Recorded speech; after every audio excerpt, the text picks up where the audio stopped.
Dalam setahun masa jabatannya sebagai Presiden Republik Indonesia, Prabowo Subianto membuat sejumlah langkah strategis di panggung global. Dua gebrakan Prabowo yang menjadi sorotan adalah keputusan Indonesia bergabung dengan BRICS, serta kehadirannya dalam parade militer Cina yang juga dihadiri Rusia dan Korea Utara.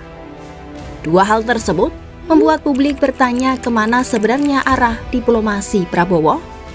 Apakah Indonesia sedang meninggalkan Barat atau justru kini memainkan peran baru di antara dua poros dunia? Inilah program khusus 1 tahun Prabowo Gibran yang akan mengulas taktik dan strategi Prabowo Subianto di panggung diplomasi global.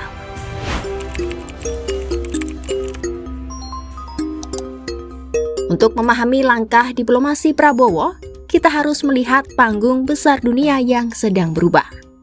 Dunia saat ini terbelah dalam dua poros, yakni blok barat yang dipimpin Amerika Serikat dan sekutunya, serta blok timur di bawah Cina dan Rusia. Kemunculan BRICS yang dipelopori Brasil, Rusia, India, Cina, dan Afrika Selatan menjadi simbol kekuatan ekonomi baru sebagai penyeimbang dominasi negara-negara barat dalam tatanan ekonomi dunia.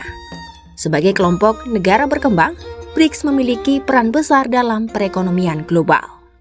Tujuan utama BRICS adalah membentuk tatanan ekonomi yang lebih seimbang, serta mendukung negara-negara berkembang dan meningkatkan posisi mereka di panggung global.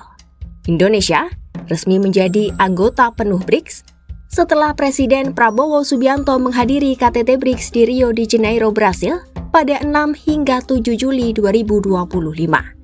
Sekretaris Kabinet Teddy Indrawijaya menyebut, keikutsertaan Indonesia merupakan tonggak sejarah dalam hubungan luar negeri Indonesia. Indonesia diterima sebagai anggota ke-10 dari 11 negara dalam BRICS. Teddy menegaskan, keputusan bergabungnya BRICS berdasarkan prinsip diplomasi Presiden Prabowo yang mengutamakan kerjasama serta persahabatan antar negara. Ini adalah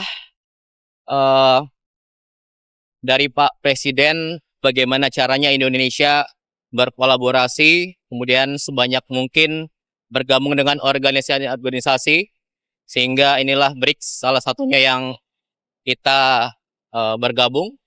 Dan kemarin dan hari ini beliau menjelaskan di depan banyak sekali kepala negara, jadi tadi secara resmi ada 28 negara dan kepala pemerintahan, ya. Jadi 10 anggota BRICS, kemudian ada 10 partner countries, kemudian ada 8 tamu, dan ini banyak sekali yang antri untuk masuk BRICS. Dan ya, ini menunjukkan bahwa Indonesia semakin didengar, semakin diperhatikan, semakin dipandang, dan semakin dibutuhkan di dunia global. BRICS saat ini mempresentasikan hampir separuh populasi dunia dan menyumbang sekitar 35% dari produk domestik bruto global. Pada KTT tersebut terdapat 28 negara yang hadir, yang terdiri dari 10 anggota BRICS, 10 negara mitra, dan 8 negara tamu.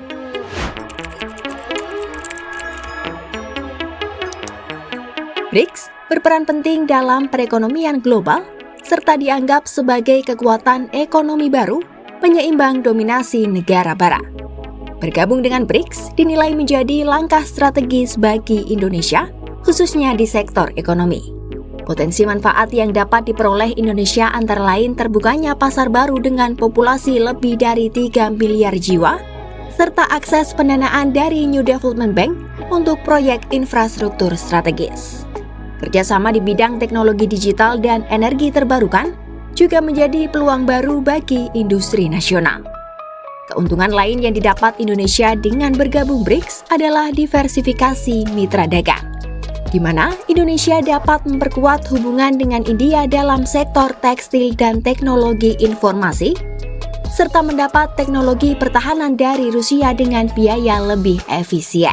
Hal ini diperkirakan mampu menciptakan stabilitas ekonomi jangka panjang dan mengurangi resiko eksternal. Dalam bidang diplomasi, BRICS memberikan ruang bagi negara berkembang untuk mendorong reformasi ekonomi global, termasuk distribusi suara yang lebih adil di lembaga seperti IMF dan Bank Dunia. Indonesia sebagai negara demokrasi besar dapat memberikan perspektif baru dalam menentukan arah kebijakan global. Namun, risiko yang mungkin muncul adalah dominasi Cina dalam BRICS, kompetisi dagang antar anggota, dan tekanan geopolitik negara barat. Untuk itu, Indonesia perlu menjaga keberimbangan hubungan luar negeri, memperkuat daya saing, dan memanfaatkan keanggotaan BRICS secara selektif pada bidang yang menguntungkan, seperti energi terbarukan dan teknologi manufaktur.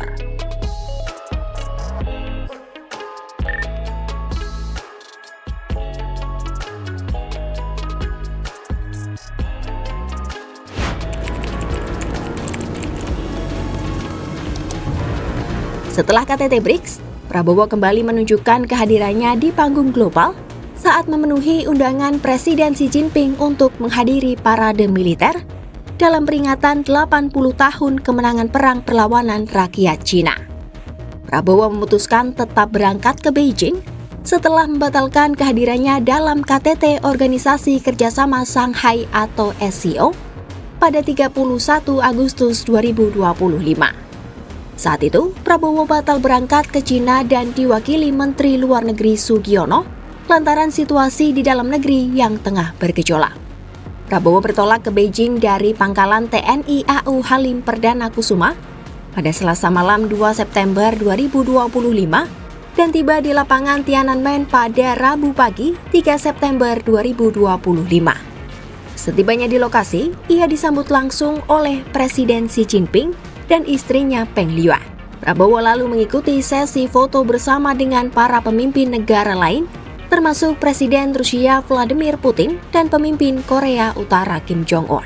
Dalam sesi foto itu, Prabowo berdiri di barisan depan sejajar dengan Xi Jinping, Putin, dan juga Kim Jong-un.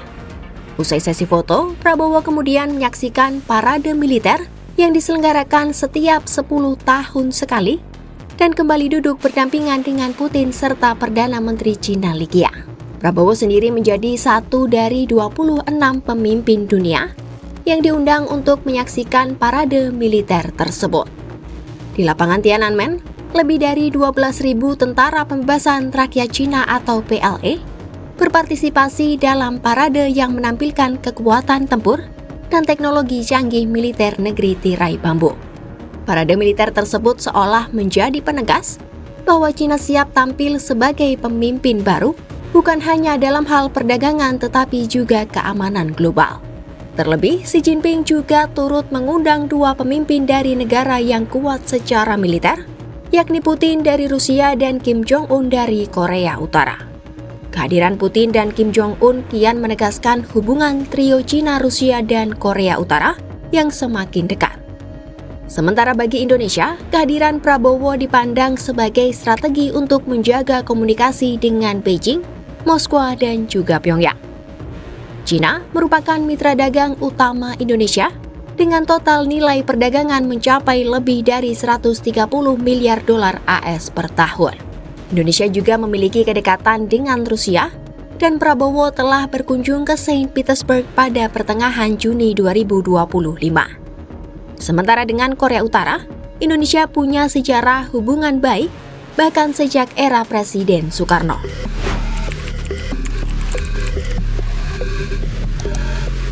Setelah Prabowo dan Kim Jong-un berdiri satu podium di Beijing, Indonesia dan Korea Utara kembali menunjukkan kedekatan dengan kunjungan bersejarah Menteri Luar Negeri Sugiono. Menlu Sugiono melakukan kunjungan ke Pyongyang, Korea Utara pada 10 dan 11 Oktober 2025 lalu. Kunjungan Sugiono itu dalam rangka memenuhi undangan Menteri Luar Negeri Korea Utara, yakni Choi Son-hui. Dalam pertemuan itu, kedua Menteri Luar Negeri tersebut menandatangani nota kesepahaman terkait kerjasama bilateral. Kemenlu RI menyampaikan kesepakatan di Pyongyang menjadi wadah untuk menjajaki potensi kerjasama di berbagai bidang, termasuk politik, sosial, budaya, teknis, dan juga olahraga. Kunjungan Sugiono ke Pyongyang itu pun menjadi momen bersejarah lantaran merupakan kunjungan pertama pejabat tinggi Indonesia ke Korut sejak tahun 2013. Guru Besar Hukum Internasional Universitas Indonesia, Hikmahanto Juwana menilai kunjungan tersebut memiliki makna strategis. Menurutnya, Langkah ini menandai upaya Indonesia menjaga keseimbangan diplomasi dan memperkuat posisi politik luar negeri yang bebas dan aktif, khususnya di kawasan Asia Timur.